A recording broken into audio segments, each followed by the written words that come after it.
Hi, this is Corey Johnston, and today's lesson is going to come from the 5th chapter in the first book to Timothy. This book is written by Paul to Timothy, who is a pastoral protege of Paul's, who Paul had entrusted to a significant chunk of responsibility in the city of Ephesus, which he had personally founded. We can read of that in Acts 19. But there was a host of challenges, and Timothy was a young man. He was prone to despair, prone to discouragement. It was just the way his situation was set up. But Paul, thankfully, he had Paul who writes advice to him, which is useful to us because Timothy's problems are not completely unique, at least not in every element. I mean, the combination of them is obviously unique to him, but a lot of us can relate to his dilemmas, whether we're young, whether the world around us is mad with demons and idolatry all around us. There's a lot here that resonates with us. So that being said, we're going to open with the opening verse.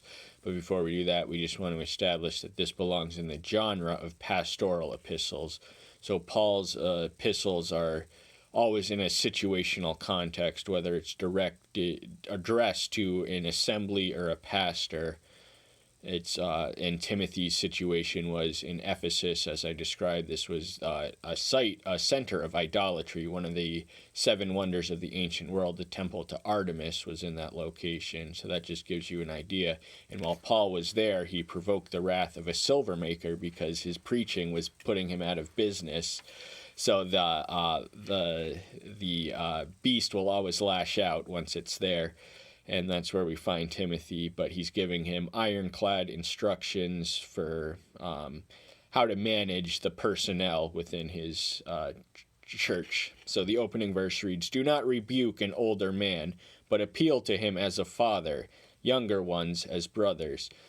Timothy must be mindful of his age because a lot of the elders were culturally accustomed to give greater amount of respect, or at least that's the way it's historically been. It's been in the decline lately. I will say this about China, that it's an honor to care for your elderly folks when they're in your home when they are deteriorating, but in America the object seems to be setting them to nursing homes, setting them out to sail without a ship and barely a life raft. But so he has to, even though he's in a position of authority over them, he has to approach them respectfully as a father. So he has to be, deferential as they're younger, but also assertive as their pastoral authority. And the younger ones as brothers. So the 2 dimensions of this are familial. So fathers, those who are elder than him like his father, younger ones like the brothers. Brothers are equals. And so that ought to govern the relationship from top to bottom. The more the top treats the bottom like the equal, the more equal it becomes, the better off everyone is. Elderly women as mother, younger ones as sisters, in all cleanliness. So the same familial dimensions and dynamics are parallel in his approach to females, mothers rather than fathers, and sisters rather than brothers. So deferential and mindful of their advanced age over you, and also not condescending, but talk to them as brothers and sisters, the youngers who are under them. And Timothy was younger than your average pastor, but Paul saw something in him that said he could manage the task. He was younger than a lot of called people are to manage this responsibility. But respect widows who are truly widows. Now, widows, the real widows, are an object of concern because they are so vulnerable to society. In the ancient world, they would be left essentially incomeless and would have no family protection or anything along that line. So the nation of Israel and the New Covenant church was always mindful, and in the church they would provide finances for the truly needy flock among them. So they functioned as, I hate to say it because the government has taken over the welfare distribution program, and what a disaster has that been. But the church did originally function as economic elevator for those who are economically destitute. But there is the presence of ones who are not really widows, and he qualifies the terms, the age, and the characteristics of what distinguishes a widow Timothy should be mindful of and attentive to and caring for, and which ones are really just abusing the generosity if they ask for anything. But if any widow has children or grandchildren, let them first learn to treat their own house reverently, and to repay their parents, for this is good and acceptable before Elohim. So mind the store first. Family comes first, at least for anyone who isn't a pastor in the church. And once they display the proper observances and treatment of them, then, repaying their parents. So this is directed towards younger widows, as opposed to the elders who will have children and grandchildren, so they'll be more of an advanced age. And the fact is that in the ancient world, the mortality rate was reduced, so you had a greater chance not only of dying, but dying earlier than you would. And it was, I think, about half of the total births ended in miscarriage, or they just died within the first year around this time. And she who is truly a widow and left alone, trust in Elohim and continues in petitions and prayers night and day. So a widow's behavior will be marked as one who is truly grieving, which would be in perpetual prayer on your knees night and day, praying for deliverance, because who is there to take care of you? Your husband's gone, you're a female, an elderly one, beyond in the ancient world where there is no professional or financial opportunities for you. So in comes the church, but Timothy has to draw the line between the true widows and the phony ones. But she who is living in luxury is dead while she lives. So wealth is not necessarily sinful if it is managed prudently and with the mind of a steward. Once you start thinking of it as your own, that becomes dangerous grounds for idolatry. But there is such a thing now. The entire world around us is a spiritual graveyard. Most of the people around us are dead in their sins, and so we are literally surrounded by a spiritual graveyard. And those who are dead, there is no degree of decay and death. It's the great equalizer. You're either dead or you're dead. So there's really no difference between the bum derelict on the street with alcohol, like beverage in his hand, and the civil society leaders. They're both equally dead. And luxury doesn't give any meaning to life. It just gives it comfort, and the meaning of life is not to be found in comfort. And command these in order for them to be blameless. So the purpose of these commands are to have a purifying effect, removing the bad and instilling the good on the one to whom they are commanded. And if anyone does not provide for his own, and especially those of his household, he has denied the faith and is worse than an unbeliever. I've heard that final word translated as infidel, but the terminology is the same thing. But it's here declaring that a man, especially a man who fails to provide for his household, is worse than a heretic. So there was no shortage of heretics, and they were wreaking their chaos and havoc. But the ones who aren't tending their own store, when you belong to a church, you have minimal obligations. One is if you're needy, not to stay needy, but there's whether through laziness or misfortune, they had neglected to provide, and these are more useless and harmful than heretics. Do not enroll a widow unless she is over 60 years of age, having been the wife of one man. So no horses on their third rider. This was one time married and past the age of 60 that set the line for those who were truly needed, because the fact is that financial resources were limited, at least in the primitive church, and wouldn't be so until Constantine converted the Roman Empire. But they could only give out so much to the truly destitute and the truly needy, so it was a matter of life and death, bankrupting your church by providing for those who do not need the provision, who are perfectly capable of remarrying or providing for themselves, whereas those who are past the age of childbearing and past the age of working, even for a man, are going to be obviously more worthy of the distribution of excess resources. Well reported for good works, if she has brought up children, if she has lodged strangers, if she has washed the feet of the saints, if she has assisted the afflicted, if she has closely followed every good work. So this is the laundry list of types of behavior that this widow would have been known to be engaged in throughout her life. So these are all self-evident exercises of virtue and hospitality and servitude and healing, and so there's really every element of all that is good in that verse, but most of them I feel are so self-evident as to demand neither extensive extrapolation. I can let you guys do your own thinking on that.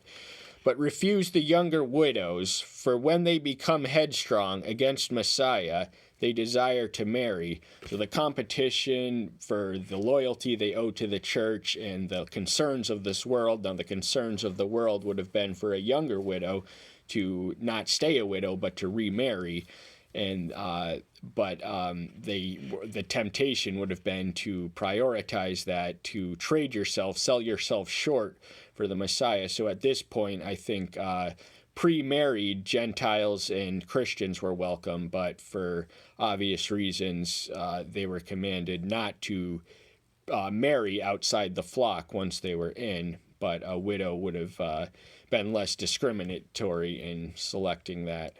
Having guilt because they put aside the first faith.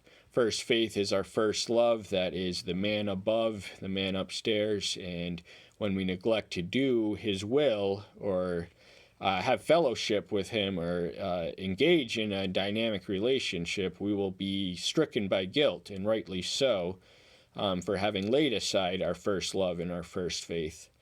Moreover, they learn to be idle, going about from house to house, and not only idle, but also gossips and busybodies, speaking what is improper.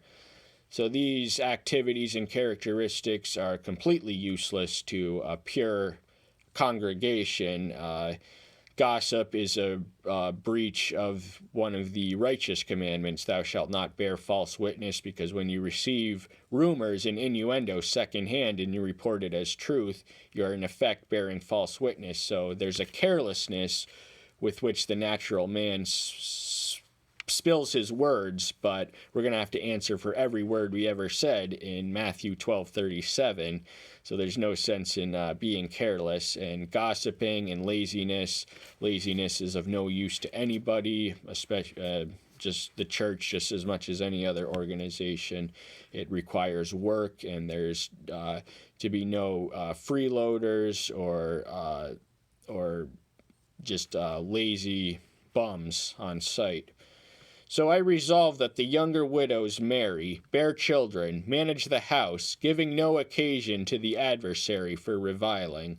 So he's the best course of action, the wisest piece of counsel he can give them is for the recently widowed but still young women to marry and to bear children, because if they're still in the childbearing age, unlike those who are past the age of 60, who are truly worthy of the church's attention and allocations.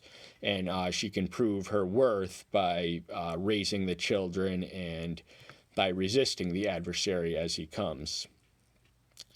For already some have turned aside after Satan. Therein we learn that adversary is no ordinary adversary, but the adversary, that being Satan.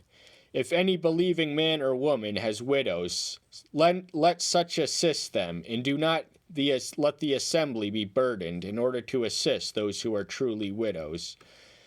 So that is just a common sense formula. If a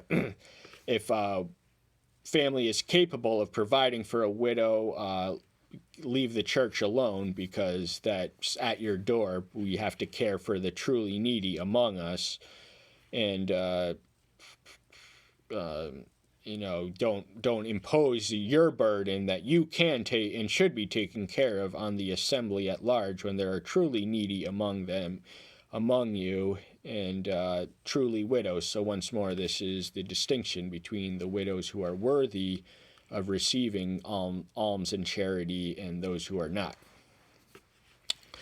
Let the elders who rule well be counted worthy of double respect, especially those who labor in the word and teaching. The word and teaching is the greatest ministry in any church. It is the apostolic ministry, as is outlined in Acts 6:4.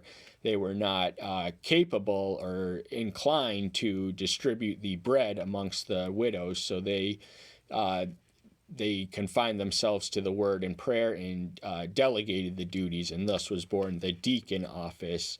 But elders would have been a term familiar to all the apostles. These would have been those who assisted church leaders. They were figures of respect, and I think every deacon would have been an elder.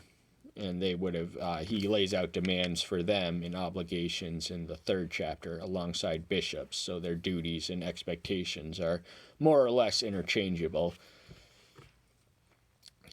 For the scripture says, "You shall not muzzle an ox while it treads out the grain, and the laborer is worthy of his wages." Now this is curious because the first scriptural citation comes from the book of Deuteronomy, but here he writes that the laborer is worthy of his wages, which we read of in Matthew and Luke at least.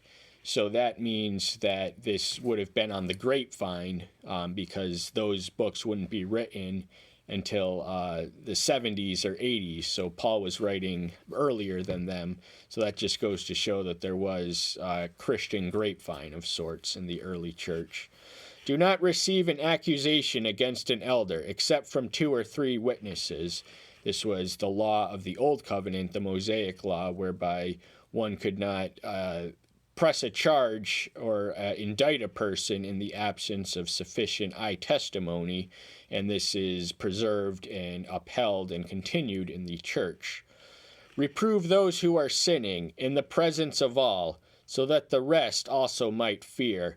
Now, the unpleasant duty of intra-assembly discipline is outlined in places such as Matthew 18:17 through 19, and throughout the Pauline epistles. Now, the object of reproof is restoration, not excommunication. So do we want to win the argument, or do we want to win the sinner back? Because we can chase him away by just being legalistic prigs about his situation, but or their situation, but far better to win them back. And the way to do that is when they sin in the public. I think a public confession is made. Most of the sins we do are technically no one else's business except God's, but the ones that actually affect and injure people, we should admit it to the person. So if we sin against the community, we should confess before the community. And if we sin against one person, we should tell them honestly in private. And that is the way we hold ourselves responsible and accountable. And the publicity of sinning against the public, because the public would have been the widest scope for one's sins, the poison of one's sin to seep, and the publicity, having injured the public, they must face the public and confess to the public and acknowledge their guilt in front of the public, and that is the necessary and proper protocol for one who has sinned against the community. "I earnestly witness before Yahweh and the Master Yahshua Messiah and the chosen angels that you watch over these without prejudice, doing not with partiality." So this takes us to the early portion of the chapter. Remember, he's to be equally minded with the elders, the males and the females and the youngers. So he has to do all. He has to maintain a perfect balance, and in order to do that, he cannot be prejudiced. He cannot favor the rich at the expense of the poor, or only look after the young males and not the elder females. So it's all a balancing act, and he has to do it that's reflective of Yahweh's characteristic as described in Deuteronomy 1:17. Do not lay hands on anyone hastily, nor share in the sins of others. Keep yourself clean. Now, the laying of hands was how power was transferred in the ancient assembly, and some churches still do go through those physical motions, but that wouldn't have been something hasty to rush into, so there's no sense in presuming a novice or one who has not earned your trust or earned their keep. And he also has to be mindful of keeping himself separate from the sins of the world and the flock, and to minister demands a certain element of purity, which we can give a visible witness to our audiences of how we should be living.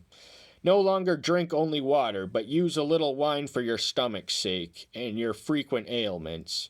So wine is permitted in Scripture, the drinking of it, but the word I want to emphasize is little. So, and we also read it was medical in orientation, and this would have been necessary for Timmy's present ailment, and we don't know what that was, but we do know that the abstinence from alcohol is nowhere commanded in Scriptures, but drunkenness is always and invariably commended as a sin. But Timothy had a legitimate reason to indulge in wine, and that was because water alone wasn't doing the trick.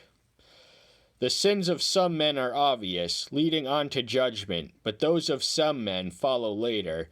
So the most obnoxious and obvious sinners are usually guilty of the sins of the flesh. These are more easily noticed and therefore easily criticized. They also draw louder attention to themselves.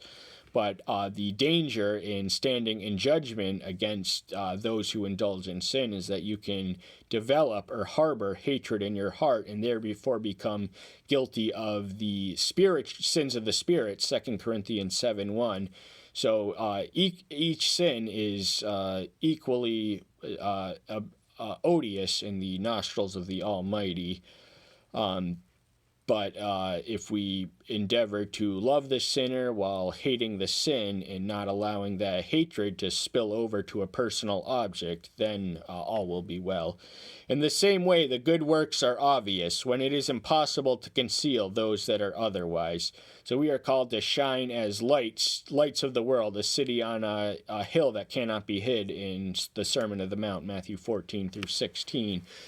So the obvious reason for our good deeds and charities and the work and will of the Father is to give a witness of heaven on earth. So we have to be not so invisibly disciplined in our spiritual approach that we cannot positively impact the world in a visible way.